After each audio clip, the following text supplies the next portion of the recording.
Hello and welcome to the Discover History YouTube channel, and tonight we're going to take a look at a weapon used in the 17th century but actually has a history that is much older than that, and the weapon itself is known as the pike. Now you may have heard this weapon before, especially in association with the English Civil Wars, mainly because it was quite a common weapon for that period of time really. However, before I show you the 17th century pike, you have to look at the heritage of that individual weapon really. It's a bit like the videos we're putting on at the moment, taking a look at the bow, for example. We've already looked at the flat bow, we've looked at the short bow, and hopefully in the future we'll be able to do one on the long bow and then bring it right up to, for example, the Victorian leisure bows, or maybe even the ones that were used in the Second World War to silence sentries. But remember, that is a very unusual and rare case. It's not a common feature. But the pike actually has a very long heritage, and if you look at it, it really goes back to the ancient Greeks. Now you could say a pike is nothing more than a spear, so that could have its heritage right back to the Stone Age, when people used to carry a stick, and some people used to sharpen a point and harden it in a fire, and then later on put a flint, or even much later put a bronze spearhead on it. But spears are something different to a pike. A spear is relatively short, and a lot of people think it's a weapon that was thrown. However, it's more of a weapon that was held in the hand and used to thrust into an enemy really. But the pike itself has its true heritage back to the ancient Greeks, and that's really down to the fact that the Greeks needed a weapon to keep most enemies back, because there was a belief, as it was in the 17th century, that the further away you are from the enemy, the safer it is, the more likely that you will survive a clash as such. And it's very similar to the invention of the bow. We have spears being used, but obviously the odd Stone Age person would have been trampled by a woolly mammoth. All sorts of things could have happened to him, and therefore the creation of a bow is quite good because it keeps the animal or an unfriendly person away from you, and you can take him out and probably won't even notice where the shot came from. So in a way, the Greeks realised that the further away you are from an enemy, the better it is. And the Greeks experimented really. They used, for example, something called a sarissa. And these got longer and longer as the period went by. And that's down to the fact that they realised that really long weapons keep the enemy a long way away from you, especially when it comes to mounted troops, the cavalry.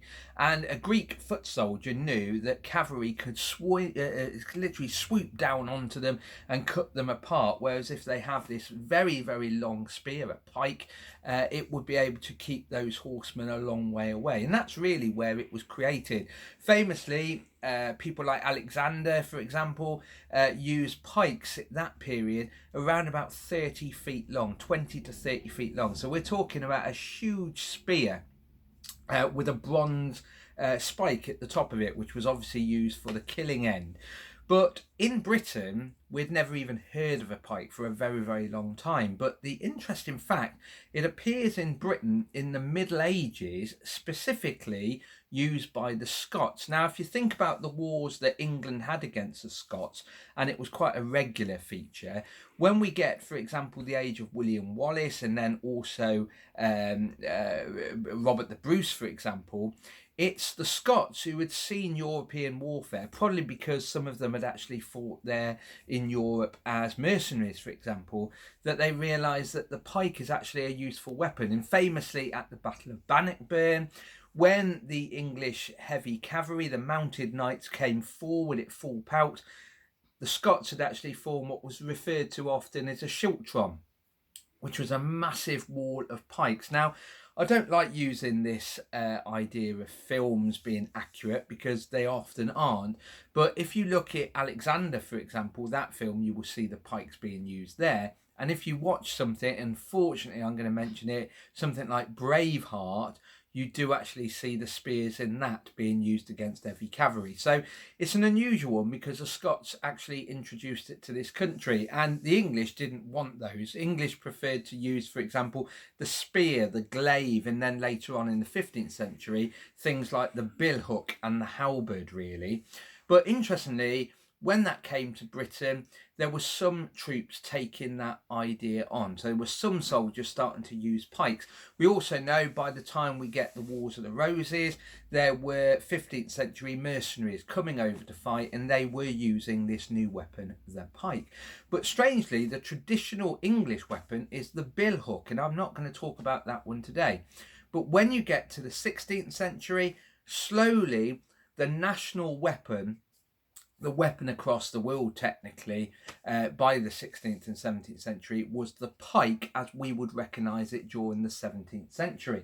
And what I've got here is what I refer to as the half pike, and that's really down to the fact that it's not a full length pike. We say half pike, but it's not half its length really. It's quite short, and the reason why it's quite short is whenever we go to a school, whenever we do a talk or anything like that, we have to fit things in the car. We don't have a roof rack, so we can't have a full 16th and 17th century pike.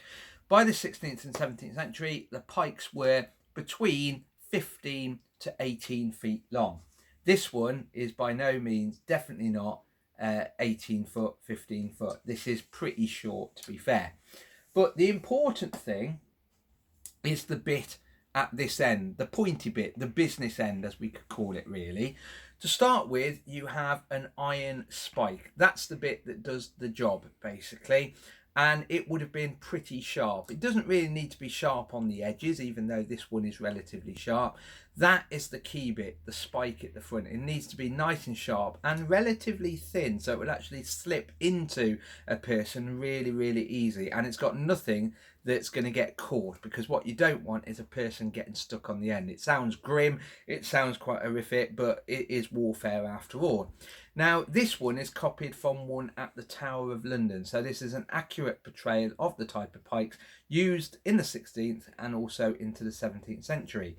The wood of a pike by the 17th century was always ash. Several reasons behind ash being used. One of the first ones is ash trees grow very, very straight and also very, very long. And that's what you need. You need a tall, you need a long tree, a tall tree that you can make these out of one piece, because pikes are made out of one piece. So we're using ash because it's a nice straight tree. Pikes by the 17th century, about, as I said, 15 to 18 feet long, so you need it in one piece. The other reason for ash is also very, very strong. We also know that axe handles were often made out of ash because there is a lot of bend. It takes a lot of shock before they break. But the other main reason really is the fact that they are pretty bendy things. If you ever see anyone carrying an 18-foot pike, they do wobble quite a bit. And what I will draw your attention to is the fact that they are tapered. The middle section technically is the wide section, and then the bottom in top is relatively small, but it's still pretty strong, and that helps balance for a soldier to be able to carry it. Now, these two metal strips that run down, they don't run all the way down, they only run to there, as you can see, were actually called cheeks, or the technical word that was often used was langets. And that was there, very importantly, to stop the enemy from chopping the point off. Because remember, by the 16th and 17th century, this is purely a weapon to keep away mounted troops, cavalry. Now, the cavalry, usually armed with swords, will race up to you and try and hack your pike down. Now, if they manage to succeed in doing that, all you are left with, technically, is a stick that's about 15 feet long and won't really do much at all. So the pointy bit is the important bit. So these cheeks, these langets, are there to stop the swords from taking that off. And as I mentioned, as you go down, the wood is ash, and like I said, tapered at the top and bottom, widest bit being at the middle. The bottom of the pike is usually referred to as the butt, and that's purely because it sits at the bottom and does absolutely nothing really. Now, if I just maneuver this out of the way for a moment. Obviously a very difficult thing to move around indoors, which is why they're built literally to fight on open battles. I will show you some pictures, and as I always do, I often refer to this book because it's absolutely fantastic book. Royal Armoury's book Arms in Armour of the English Civil War by David Blackmore. Now, the heads were generally like the ones I showed. However, it's not the only type of head. So there we have an original head, the one on the on your left of the picture here. And then the other one is what is often referred to as the Dutch pike point. Slightly different, obviously it's diamond shaped. Some people have commented over the years and said this was designed to be barbed, it was designed to get stuck. To be fair, I can't see it. To be fair, you want a pike that goes in, slides out relatively easily really, but that's some original ones on there. Now, how was the pike used? Well, if you have a look back in some of the earlier videos that we did, if you go through the playlist, for example, and look up military history, you'll be able to see we've already talked about what a pikeman wore. So he's got his morion on, his corselet, which is his breastplate, backplate and tasset. And as you saw possibly from the last video, well, a couple of videos back, we also talked about the infantryman's sword, because some pikemen did carry a sword. Now, how was the pike used? Now, there are two methods of using the pike.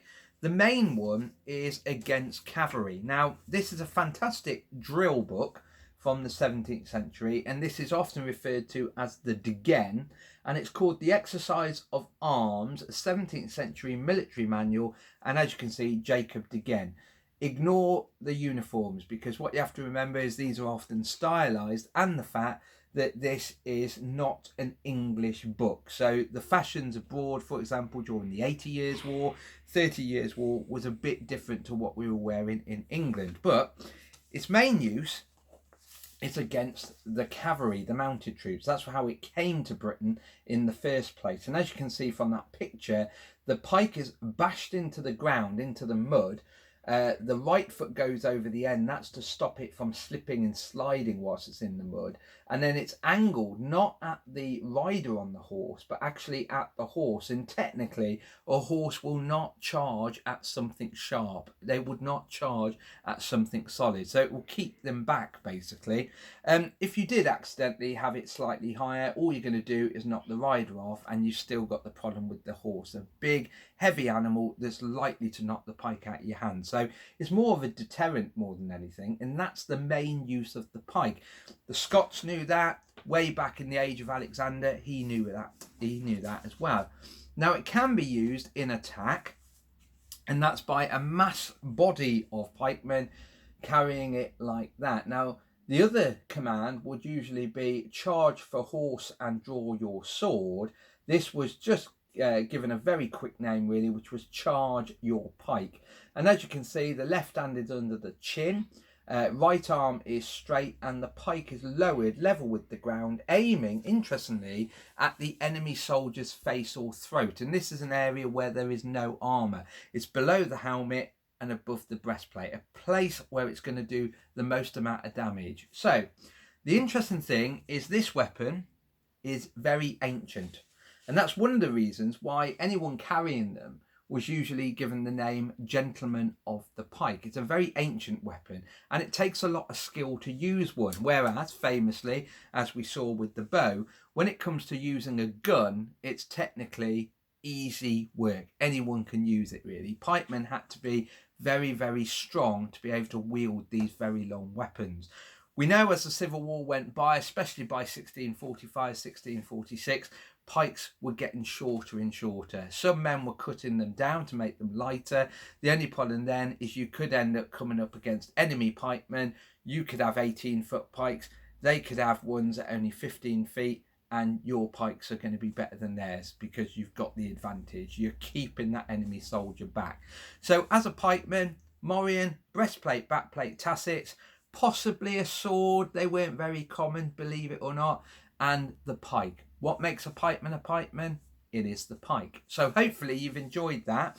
If you want any other videos, let us know, maybe on the musketeer's weapon, and therefore we can have a look at the matchlock musket. But remember, this is as much your channel as it is ours. On that note, stay safe, stay in, and we'll see you tomorrow. Bye bye.